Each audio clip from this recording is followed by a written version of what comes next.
the underwriting for a passive LP strategy and raise is so different from what an institutional investor expects to see.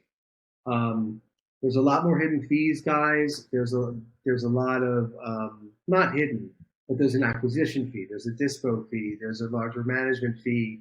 Oftentimes in the underwriting, they don't show what the project level IRR is. They oftentimes don't show what their IRR is, and some of them don't even put in any equity, and that's awesome. That's amazing. I just was on the phone with a very well known, very successful guy, who's done a lot of large projects, and he doesn't put a dime in.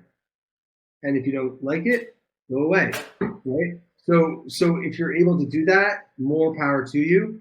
But the few things that I just mentioned are some of the things that I help syndicators now come to terms with, and putting together underwriting that institutional types or offices or PE firms aren't going to just toss away because it doesn't fit the template.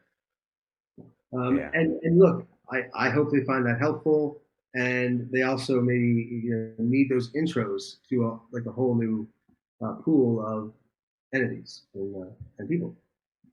And then are your on the capital raise side, are you finding that are there certain constituents that are larger than others? So for example, is it mostly family offices? Is it PE firms? Is it kind of just a mix and match? What does that look like?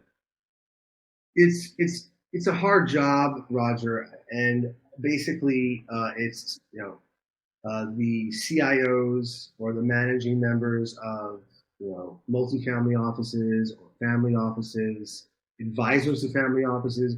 Private equity firm money is a little harder to get, and they want much more control of the projects. VC funds are more interested in larger, more complicated deals like fundraisers, securitized stuff, not one-off deals.